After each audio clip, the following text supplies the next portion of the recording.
It is your planet. It's my planet. It's our planet. It's mostly my planet.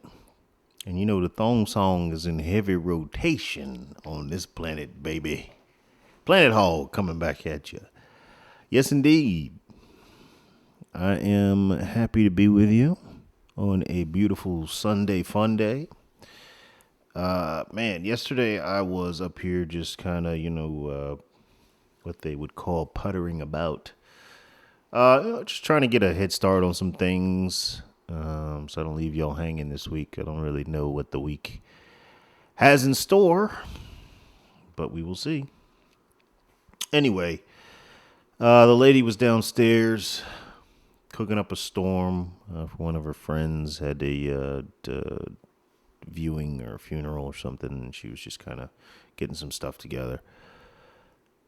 But she was cooking, and I guess she put on one of her mixes or whatever playlist on the Spotify or the iHeart Music.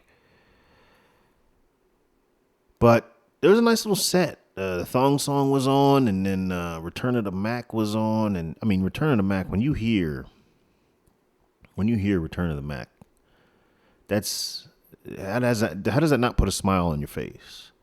That's one of those O songs. I was as soon as it comes on. So, I mean, if you can point someone out that genuinely dislikes that song, they probably also generally dislike grapes, as in the most delicious fruit ever created. And there's very specific math that leads me to that conclusion I won't bore you with. Bottom line is, in my professional opinion, you should avoid people like those. And that's just the way it is. But no, I was sitting there thinking about it. And it was like Return of the Mac. And then, like I said, Thong Song was on. And then, all these songs come on. I think This Is How We Do It came on. And I'm like, damn, man. The early 2000s, late 90s, that was the sweet spot. We hit it. We hit the sweet spot. Shit was cool, man. Everybody was just... I mean, yeah, we had our problems, but everything was on the level. Like, I mean, people could still go out and have fun. It was a fun time. This shit is, how did we fuck that up? Anyway, I didn't come here to talk to you about that. That shit is depressing. I'm here to talk to you about people dying in an aircraft. Hog, baby. No, I'm talking about Boeing. Boeing. And we are talking about a settlement that was made in 2015. It was in the news this week. I don't really think it got adequate coverage, as these things typically don't. Because, Orange Man bad still, even though he's gone. Orange Man gone now. But seriously, this is something that is a bit of an issue. Something I pay more close attention to than I think most of the things that come through the news. Because this is, I have a background in this. For those of you who don't know, I was an aircraft mechanic in the world's greatest Air Force, the United States Air Force.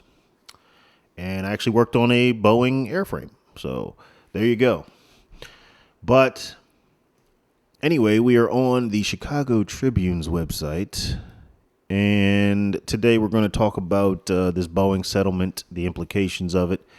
And I'm going to leave you with, I guess a revelation that I stumbled upon while I was kind of going through all this and parsing this through in my mind. That I think we've kind of shifted our values more towards technology than the actual value of the human life. So without further ado, ladies and gentlemen, like I said, we are on the Chicago Tribune's website where our headline reads, Boeing will pay $6.6 million to settle FAA allegations. Federal regulators have imposed a $5.4 million. I hate how that dollar sign, it's very cumbersome when you're speaking. If you just write it and someone reads it, it's fine. But when you're trying to do a sentence, because then the millions or dollars isn't on it, and dollar comes before the number amount. We need to fix that. That is annoying because it reads have imposed $5.4 million in civil case penalties against Boeing for violating terms of a $12 million settlement in 2015. The aircraft maker has agreed to pay another $1.21 million to settle two current enforcement cases. Excuse me. The Federal Aviation Administration said Thursday that Boeing managers failed to put adequate priority on living up to their earlier settlement and complying with FAA regulations. Yes, I want to highlight this right now, and I'm going to do it probably a few times throughout this. This isn't about, oh, you did this one thing and you're not paying. This is about you didn't do this one thing, people died. You agreed to pay this so we don't put people in jail, which, haha, nudge, nudge, wink, wink, not really going to do that because there really is a two-tier justice system in this nation. And they skirted on that.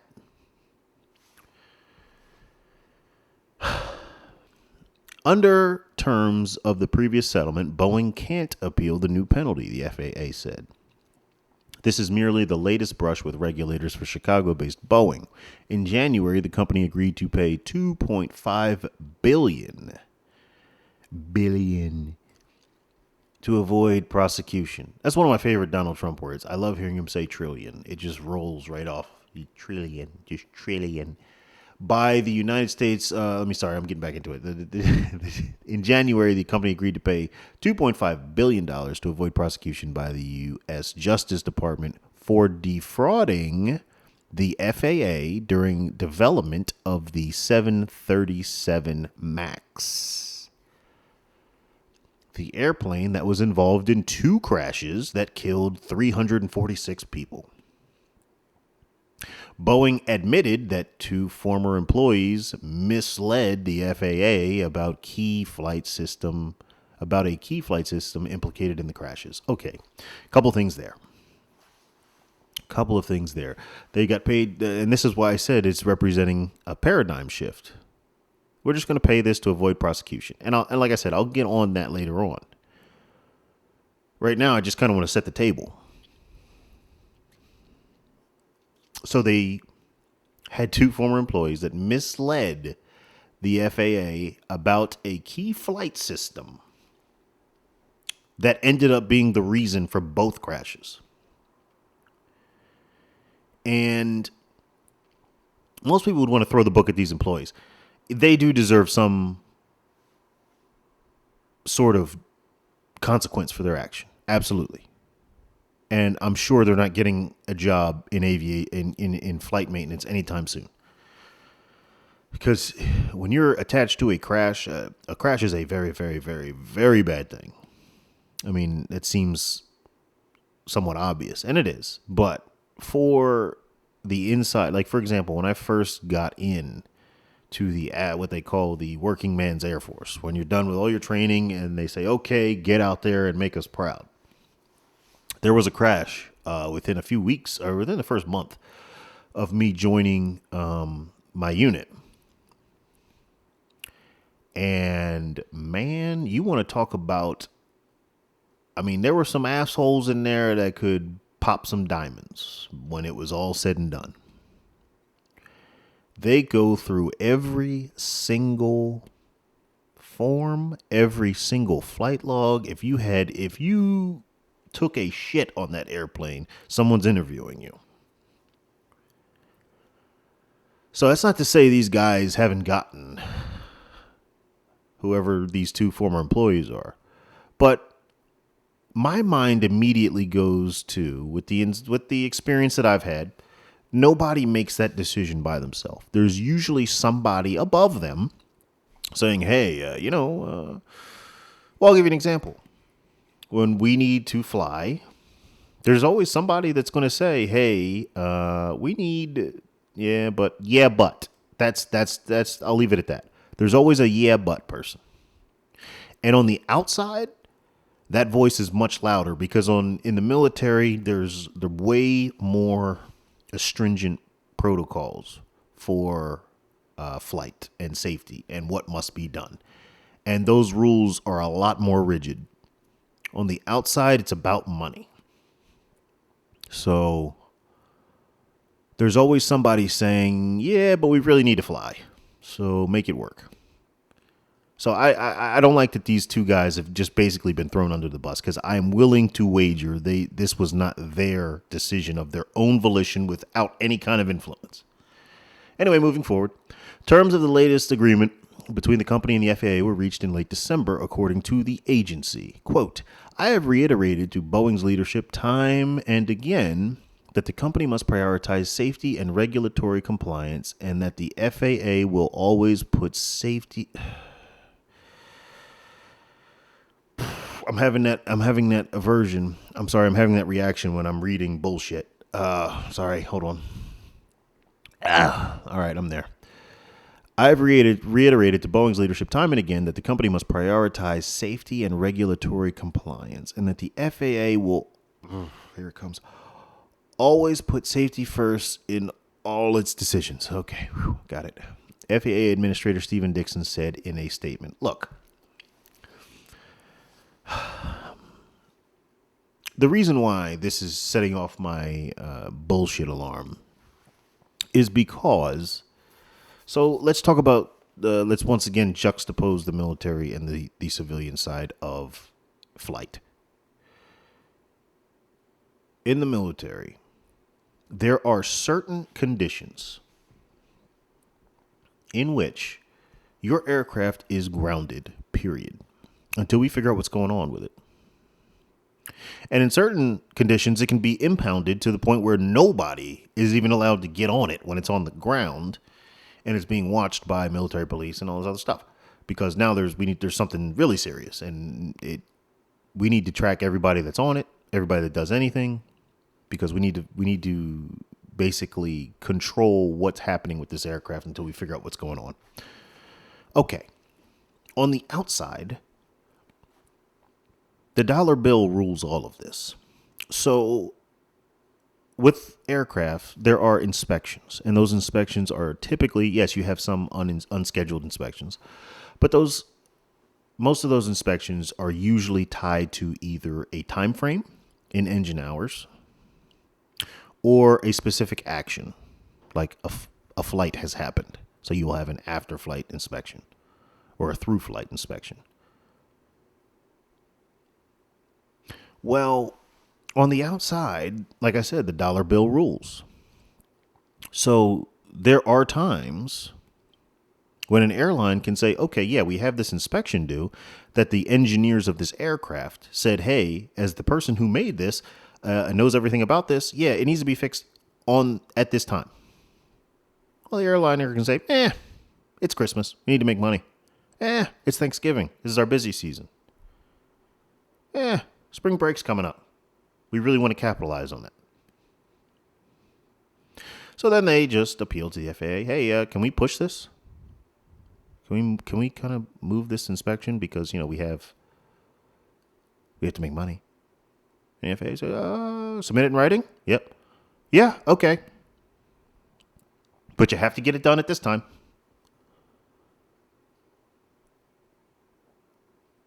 And in some cases, this cycle can perpetuate itself. Meanwhile, what? The aircraft is falling further and further out of inspection. And that's not to say every time you have an inspection, you're going to turn up something that will, something monumental, something devastating. But it's the principle and it's the behavior that's being encouraged that are objectionable here. So that's why I scoff at that. Because at the end of the day, it's an incestuous business. If airplanes aren't flying, then the FAA doesn't have a job.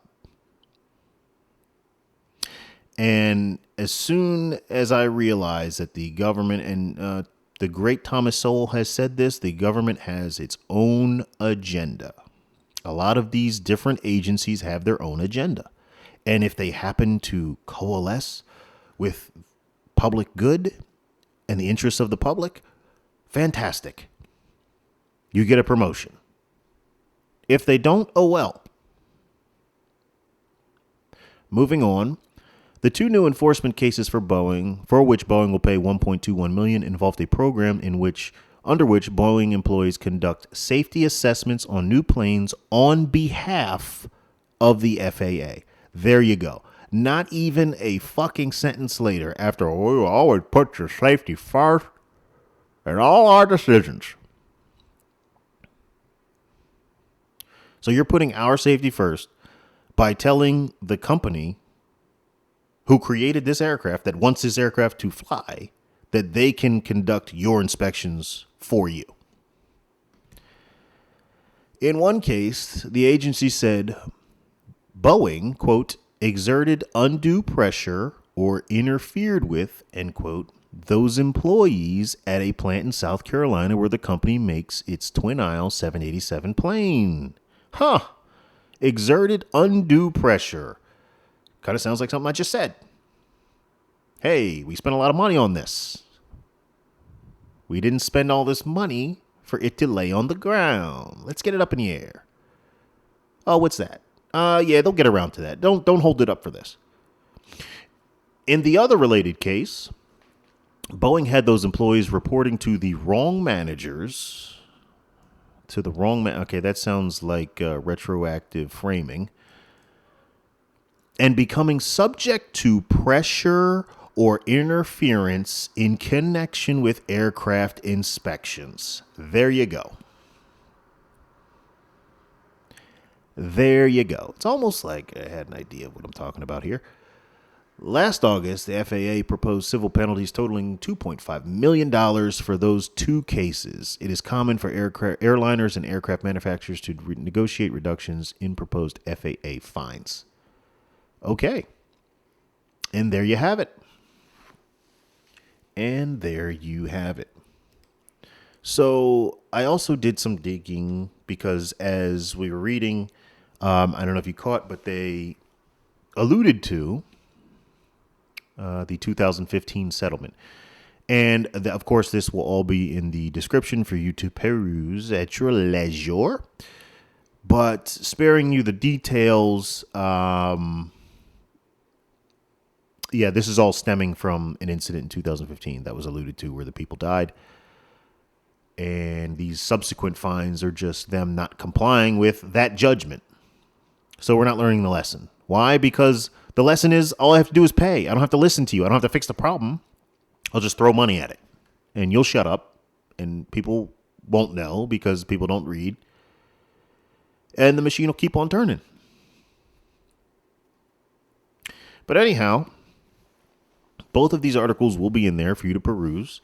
Now I think it's important to ask, okay, so which airlines use the 737? Because, Well, we did a basic Boolean search here. And we have American Airlines. We have United Airlines. We have Southwest Airlines. And the rest of them are international. So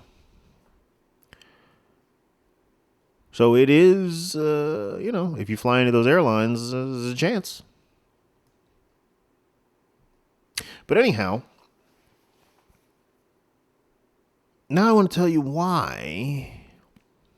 Because, you've heard me give this glowing review of this. It may come as a surprise to you that I detest flying. I really, really, really try to avoid it. I really do. Because you can't unring the bell. You know things. You can't turn them off. And in the back of my mind, as they take off every time, I'm like, all of our safety videos. Seriously, when I was in the Air Force and they're training you. I noticed pretty quickly, and it actually became a running joke in the class, that literally all of our safety videos, literally all of them, as it pertained to workplace incidents and, hey, don't do this, all came from the civilian side. All came from airliners. Videos of people getting sucked through an engine intake. It's not too good before lunch, but Videos of people working on a helicopter that didn't get proper clearance and weren't paying attention. There's a reason why people kind of duck when they approach. Yeah. So having all that knowledge and then flying on the civilian side is just, I really, really will try to avoid it. When I was living in Oklahoma, in fact, when I would drive back to New Jersey, I would just drive. I would not fly. I would not fly. I would just drive. I'll eat it. It's like 22 and a half, maybe 23 hours. I don't care. And then you get those people who will, actually, fact check. You're more likely to get into a car accident and die than you are to die from an airplane crash. Yeah. Yes, that is true. You know what else is true? That might have something to do with that. If you go outside your house right now, if you go outside your apartment right now, if you go outside whatever domicile you are in right now, even works at work, go outside and look in that parking lot. Do you see airplanes? No, you see cars. So obviously you're more likely to get into a car accident than an airplane accident because there aren't airplanes parked out there. More people en masse own cars. But if we were to invert this reality, and for whatever reason, everybody owned an airplane and only a handful of people owned cars, guess what? There'd be more airplane crashes than car crashes. So that is logic in a vacuum. Okay, that is logic completely devoid of the reality in which it is to be applied.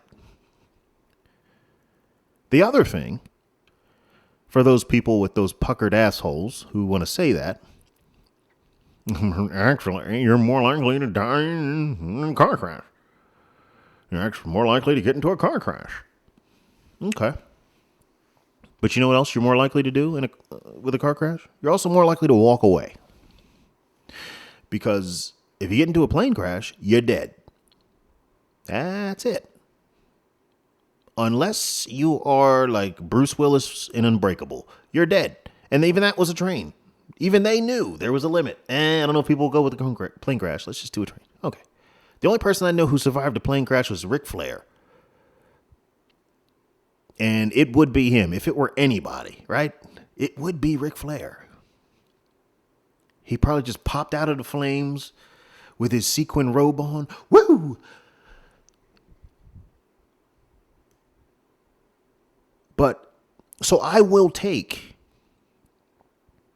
the higher probability of getting into a car crash along with the higher probability of walking away. I'll take those odds over the smaller probability of getting into a plane crash, but the almost definite possibility that you will die or in some way be dismembered. So, feel free to give that to anybody who gives you flack about not liking to fly, because it is a very precarious science, no matter how many strides we make in terms of the technology around it, and we have made a lot. The other reason why I don't like to fly commercially is because I don't like the aircraft that they use. I don't like the design of those aircraft. They usually have you'll see some that have one of the engines in the tail section of the aircraft. That to me is an immediate no. If I have any saying, if I have my druthers, it is an immediate no. If I'm flying by myself, if I see that, I may just turn right around. Because those are very dangerous, in my opinion. In my semi-professional opinion. Because I don't fix airplanes anymore. Beat the hell out of my body. So and the reason why, because you have an airframe, and on that airframe, you have what are called primary flight controls. And for those of you who know a little bit about it, this is just kind of preaching to the choir, but those primary flight controls consist of the ailerons, which are those little flaps on the wing. I don't like to say flaps because flaps are an actual part of the wing. But for the layperson, they're like these they're towards the back of the wing. They're kind of a little perforated section towards the middle. Those are ailerons. The second flight control is the rudder, which is the tail. It's a portion of the tail. It's the back portion, again, that's perforated, but it runs vertically. Then the third one are the elevators, which is also part of the tail section. That's the part that runs horizontally. If you're trying to envision the aircraft, there's like a T on the tail, whether it's vertical or upside down. That's where the rudder and the elevators are. If you lose a primary flight control, the chances of you walking away from that flight go down exponentially. So to put an engine there, where engines have been known to FOD out for a number of reasons, it does not take much to blow an engine. Every day before we would launch, we would do what's called a FOD walk, where you basically walk the entire apron where all the aircraft are, picking up anything loose. Because when those engines start, they suck a lot of air, but they also suck anything that's nearby, which is why it's not recommended that you stand in front of the intake.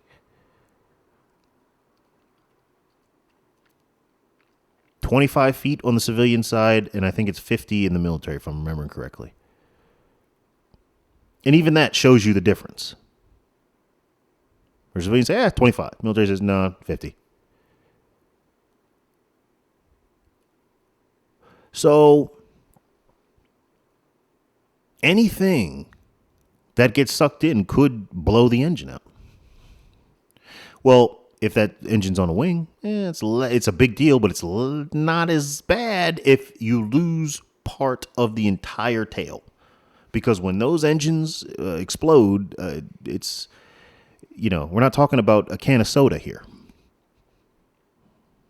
There is a massive explosion and fragments of metal are thrown everywhere. And these aircraft are not very durable in terms of what they're built in. Like they're very easy to break, especially when you step down from commercial and talk about prop jets. So when I see that on the engine, I'm immediately when I see that engine in the tail section, I'm immediately no, absolutely not. The other thing why I don't like to fly to civilian side is because when you don't have that, you just have a plane with two engines, usually one on the left, one on the right. I mean, I would love to see one that has the engines on both sides. But usually one on the left, one on the right, right? So and most of these jets have just two engines. They're cheaper, both to buy and to maintain. Problem is, if you lose one of those, again, that wing is basically a glider wing at this point, but it's not so much that, it's that you just dramatically lost a lot of weight. And weight is a very, very underknown factor for the consumer. Weight is a very big deal. So when you lose now, as opposed to the military, my personal jet, the AWACS, we had four engines. You lose one, not a big deal. It is a big deal, but it's not like you're not peeing your pants. You may trickle, but a reasonably skilled pilot will get you down safely. Only issue is if it's the number 3 engine. If it's 1, 2, or 4, you're good. If it's number 3, that is a problem because number 3 also governs the hydraulic system of the aircraft. Which is why when most jets start up, you'll see them start with the starting sequence is 3, 4, 2, 1.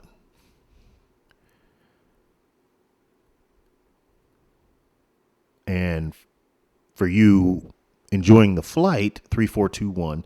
So engine number 3, everything is numbered from the pilot's perspective. Everything on the aircraft is pilot's perspective. So when you say left, you're talking about the pilot side, whether you're facing the aircraft or on it. Left means pilot side. So 3, 4, 2, 1, for those of you who can put that little tidbit in and apply it, number 3 would be the innermost on the right side of the aircraft, the co-pilot side. 4, the outermost on the co-pilot side, or the right wing if you're on. And then 2, 1. 2 would be the innermost on the pilot, and then 1 would be the outermost. You lose one of those, not a big deal. Again, as long as it's not number 3. Number 3, it's still doable. But if you have a 2-engine jet, you lose one. Anyhow,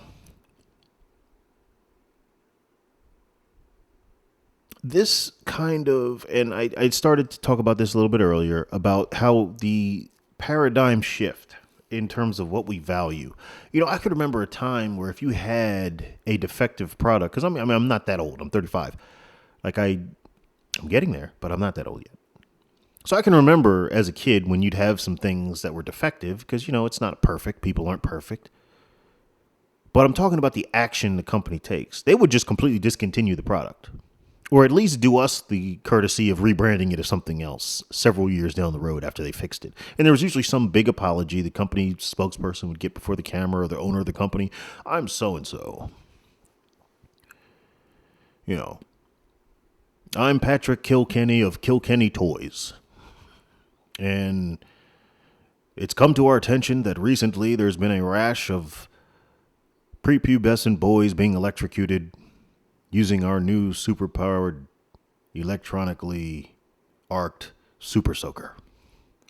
In hindsight, we probably shouldn't have had a plug-in water gun. But in light of the recent events, we are going to discontinue it effective immediately. What's that, ma'am? Oh, your son's name was Kenny. Okay, we'll also change our name from Kilkenny Toys to something else. Not anymore, man. Now it's about, okay, how much do I got to pay? And I'm not saying these people shouldn't be compensated for their loss. I'm not saying that at all, especially in these cases where people are breadwinners, and even if they aren't, it's your family. All right. But that just can't be enough. That just can't be what it is. It's like, yeah, okay, we're still gonna roll this jet out. We're gonna ground it till we fix what's wrong with it. Yeah, but that's what you said last time. After you lied to us about there being anything wrong with it in the first place. It's just like the moral fabric that's what I'm talking about here. There's no kind of integrity. There's no kind of accountability. It's all about, okay, if we fuck up, we'll just pay them. It's like the Gears of War. It's like the COG mentality. We'll just keep throwing people at the problem. Cogs, and aptly named cogs. You're not special. The only purpose you serve is to keep the machine moving. When you break, we'll throw another one in. We have a million of you. You're all the same. It's the same mentality, just with money. It's where it's like, okay, we'll just throw money at the problem until it goes away. Yeah. I mean, yeah, get it fixed. But we're not going to, come on, we paid a lot of money for this. And, look, they do. I remember watching the docuseries on the Dreamliner and how it almost bankrupted Boeing. There's a lot of money involved in these things. And a lot of it is on the front end. Like, they create the aircraft, then they try to sell it. So I get that. But there's got to be more than just, okay, yeah, let's just throw some money at them and we'll see what happens. No, honey, we're not flying. We're actually going to drive. Anyway, ladies and gentlemen, that is what I got for you today. I appreciate you guys tuning in. For those of you on Facebook, we are over on the Rumble platform, letting freedom ring. Because you never know. You never know. Anyway, I appreciate you guys tuning in on this 28th of February. It's the last day of Black History Month. There you go. You know what? It's going to be a Planet Hog doubleheader today. We got to do something for the culture. Anyway, I will, and that's a real thing. I'm going to actually, we'll get on that. And I will see you all then. So until then, ladies and gentlemen, Godspeed. And buckle up for safety.